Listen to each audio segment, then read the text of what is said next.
Tá. Realmente eu espero que o seu dia esteja sendo ótimo. E estou mais feliz agora que você está junto comigo aqui neste momento de leitura do livro de Mórmon. As escrituras, elas trazem paz à nossa mente e ao nosso coração. E isso é muito bom. Todos precisamos de paz, de amor, de sentir que somos amados. E eu sei que Jesus Cristo nos ama. Hoje nós vamos ler o capítulo 9 de 2 Néfi. Cabeçalho. Os judeus serão coligados em todas as suas terras de promissão. A expiação resgata o homem da queda. Os corpos dos mortos sairão da sepultura e seus espíritos, do inferno e do paraíso. Eles serão julgados. A expiação salva da morte, do inferno, do diabo e do tormento eterno. Os justos serão salvos no reino de Deus. Declaradas as penalidades para os pecados. O santo de Israel é o guardião da porta.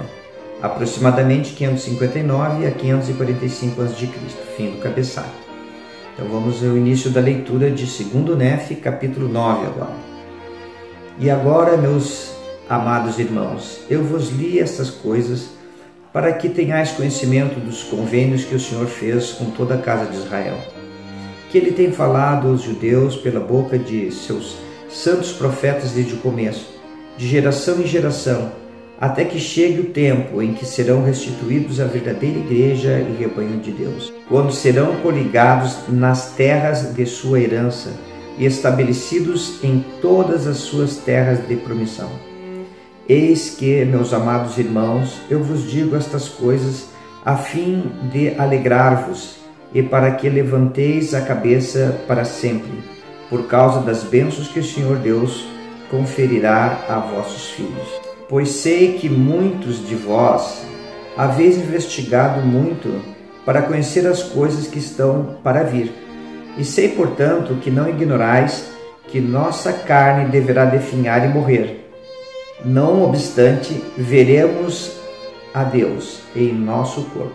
Sim, eu sei que sabeis que ele se manifestará na carne aos que habitam Jerusalém, de onde viemos, porque é necessário que seja entre eles, porque é requerido do grande Criador que se sujeite ao homem na carne e morra por todos os homens, para que todos possam tornar-se-lhe sujeitos.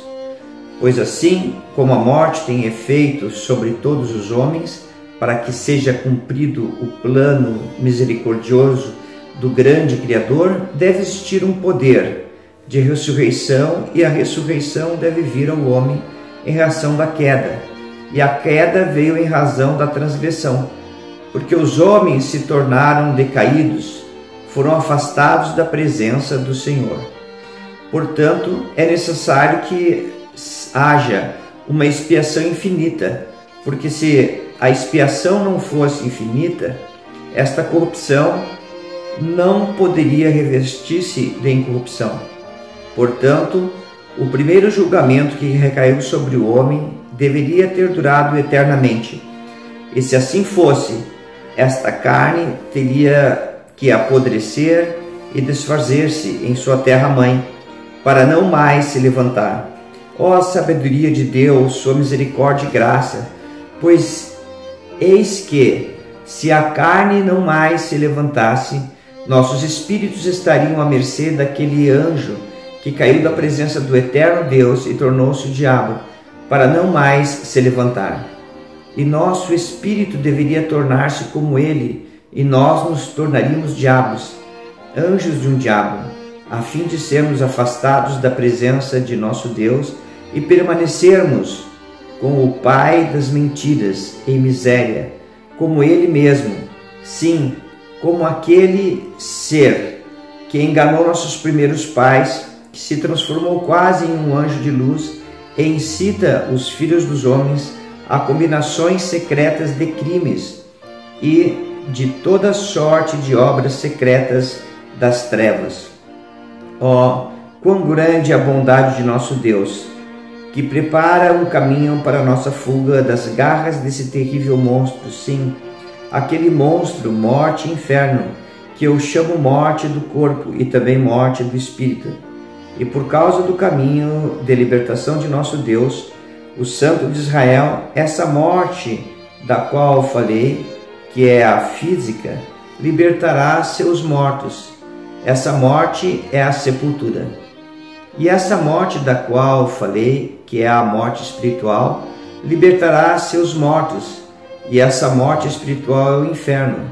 Portanto, morte e inferno deverão libertar seus mortos, e o inferno deverá libertar seus espíritos cativos, e a sepultura deverá libertar seus corpos cativos, e o corpo e o espírito dos homens serão restituídos um ao outro, e é pelo poder da ressurreição do Santo de Israel.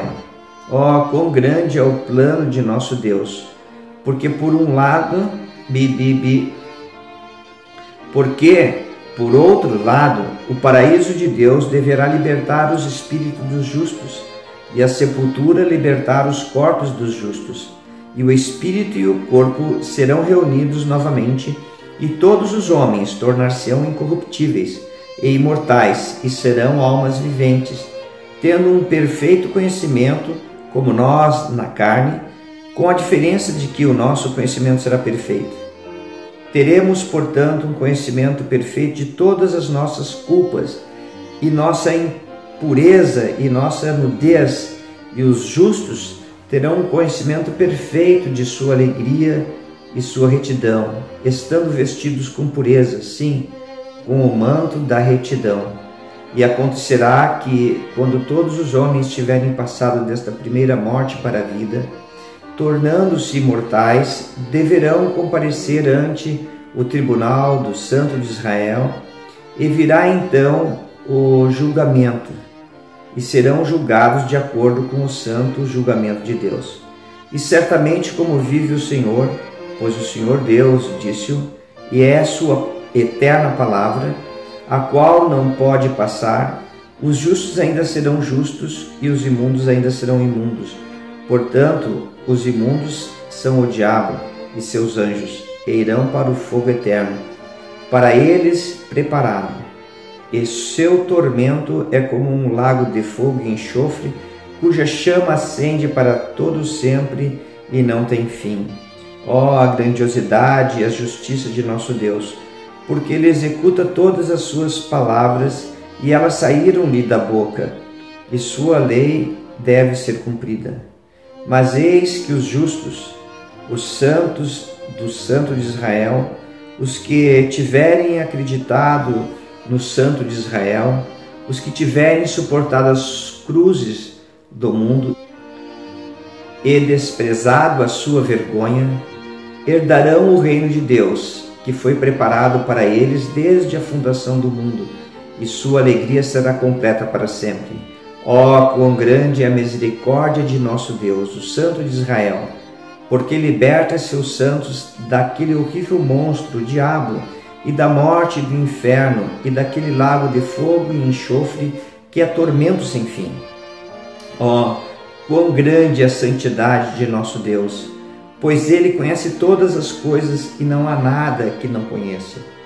E Ele vem ao mundo para salvar todos os homens, se eles derem ouvidos à sua voz. Pois eis que Ele sofre as dores dos homens, sim, as dores de toda criatura vivente, tanto homens como mulheres e crianças, que pertencem à família de Adão. E Ele sofre isso para que todos os homens ressuscitem, para que todos compareçam diante dele no grande dia do julgamento. E ordena a todos os homens que se arrependam e sejam batizados em seu nome, tendo perfeita fé no Santo de Israel, pois do contrário não poderão ser salvos no reino de Deus. E se não se arrependerem, não acreditarem em seu nome, não forem batizados em seu nome, nem perseverarem até o fim, serão condenados, pois o Senhor Deus, o Santo de Israel, disse. Ele deu, portanto, uma lei, e onde nenhuma lei é dada, não há castigo. E onde não há castigo, não há condenação. E onde não há condenação, as misericórdias do Santo de Israel têm poder sobre eles, por causa da expiação, porque são libertados pelo poder dele. pois a expiação satisfaz as exigências de sua justiça sobre todos, a quem não foi dada a lei, sendo assim libertados daquele horrível monstro, morte e inferno, e do diabo, e do lago de fogo e enxofre que atormenta sem fim, e são restituídos àquele Deus que lhes deu alento, que é o Santo de Israel. Mas ai daquele a quem foi dado a lei, sim, que tem todos os mandamentos de Deus como nós, e que os transgride e desperdiça os dias de sua provação, porque o seu estado é terrível. Ó, quão astuto é o plano do maligno! Ó, a vaidade e a fraqueza e a insensatez dos homens! Quando são instruídos, pensam que são sábios e não dão ouvidos aos conselhos de Deus, pondo-os de lado, supondo que sabem por si mesmos. Portanto, sua sabedoria é insensatez e não lhes traz proveito, e eles perecerão. Mas é bom ser instruído quando se dá ouvidos aos conselhos de Deus. Ai, porém, dos ricos que são ricos das coisas do mundo, porque, sendo ricos, desprezam os pobres e perseguem os mansos, e seu coração está em seus tesouros. Portanto, os seus tesouros são seu Deus, e eis que seus tesouros também perecerão com eles. E ai dos surdos que não querem ouvir, porque perecerão. Ai dos cegos que não querem ver, porque também perecerão. Ai dos incircuncisos de coração, porque o conhecimento de suas iniquidades feri-los-á no último dia. Ai do mentiroso, porque será lançado no inferno. Ai do homicida que mata deliberadamente, porque morrerá. Ai dos que praticam prostituição, porque serão lançados no inferno. Sim, ai dos que adoram ídolos, porque o diabo de todos os diabos neles se deleita. Enfim, ai de todos os que morrem em seus pecados, porque voltarão a Deus e verão sua face e permanecerão em seus pecados. Ó, meus amados irmãos, lembrai-vos de quão terrível é pecar contra o Santo de Deus, e também quão terrível é sucumbir às tentações daquele ser astuto. Lembrai-vos de que ter mente carnal é morte, e ter mente espiritual é vida eterna. Ó, meus amados irmãos, ouvi minhas palavras, lembrai-vos da grandeza do Santo de Israel. Não digais que falei coisas duras contra vós, porque se assim o fizerdes, ultrajareis a verdade, porque disse as palavras de vosso Criador.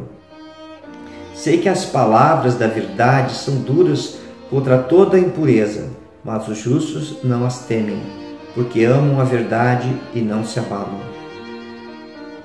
Ó, meus amados irmãos, vinde, pois, ao Senhor, o Santo. Lembrai-vos de que seus caminhos são justos. Eis que o caminho para o homem é estreito, mas segue em linha reta diante dele. E o guardião da porta é o Santo de Israel. E ele ali não usa servo algum. E não há qualquer outra passagem a não ser pela porta, porque ele não pode ser enganado, pois Senhor Deus é seu nome. E a quem quer que bata, ele abrirá. E os sábios, os instruídos e os ricos, que são orgulhosos de seu conhecimento e de sua sabedoria e de suas riquezas, sim, estes são os que ele despreza. E a menos que se despojem de todas estas coisas e considerem-se insensatos diante de Deus e humilhem-se profundamente, ele não lhes abrirá.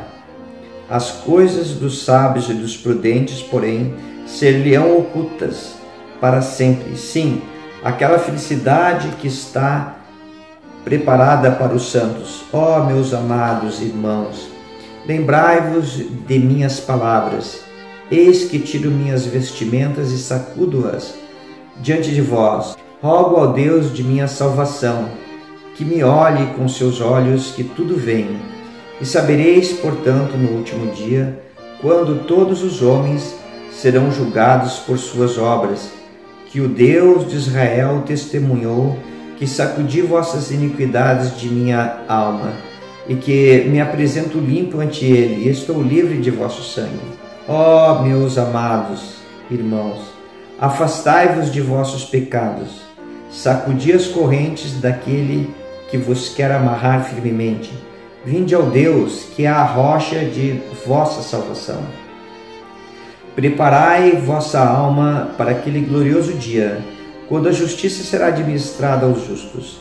Sim, o dia do julgamento, a fim de que não vos encolhais com terrível medo, para que não vos lembreis claramente de vossa horrível culpa e não sejais compelidos a exclamar: Santos, santos são os teus julgamentos, ó Senhor Deus Todo-Poderoso. Mas conheço minha culpa, transgredi tua lei, e minhas transgressões pertencem-me, e o diabo dominou-me, de modo que sou uma presa de sua terrível miséria. Mas eis, meus irmãos, convém que eu vos acorde para a terrível realidade destas coisas. Atormentaria eu a vossa alma se vossa mente fosse pura? Serei eu claro para convosco com a clareza da verdade, se estivesses livres do pecado? Eis que, se fosseis santos, eu vos falaria de santidade. Mas, como não sois santos e me considerais um mestre, é preciso que eu vos ensine as consequências do pecado. Eis que minha alma tem aversão ao pecado, e meu coração se deleita na retidão, e louvarei o santo nome de meu Deus. Vinde, meus irmãos, todos os que tendes sede, vinde às águas, e aquele que não tem dinheiro, venha comprar e comer. Sim, vinde comprar vinho e leite sem dinheiro e sem preço. Portanto, não despendais dinheiro naquilo que não tem valor, nem vosso trabalho naquilo que não pode satisfazer. Ouvi-me atentamente e lembrai-vos das palavras que disse: E vinde ao Santo de Israel, e fartai-vos daquilo que não perece, nem pode ser corrompido, e deixai que vossa alma se deleite na abundância. Portanto, meus amados irmãos, lembrai-vos das palavras de vosso Deus. Orai a Ele continuamente durante o dia, e dai graças a seu santo nome durante a noite. Deixai que vosso coração se regozije, e vede quão grandes são os convênios do Senhor, e quão grande é a sua condescendência para com os filhos dos homens. E, por causa de sua grandeza e de sua graça e misericórdia, Ele prometeu-nos que nossa semente não seria totalmente destruída, segundo a carne, mas que a preservaria, e em futuras gerações tornar-se-ia um ramo justo para a casa de Israel. E agora, meus irmãos, quisera falar-vos mais. Amanhã, porém, dir-vos-ei o restante de minhas palavras. Amém. Muito lindo esse capítulo 9 de Néfi, segundo Néfi. Presto meu testemunho que Jesus Cristo vive, que Ele é o nosso Salvador e nosso Redentor. E poderemos alcançar todas as coisas se tivermos um testemunho do Salvador, se tivermos Jesus Cristo em nosso coração e mudarmos nossa vida, para sermos semelhantes a Jesus Cristo, seus discípulos. Eu deixo essa pequena leitura e meu testemunho em nome de Jesus Cristo. Amém.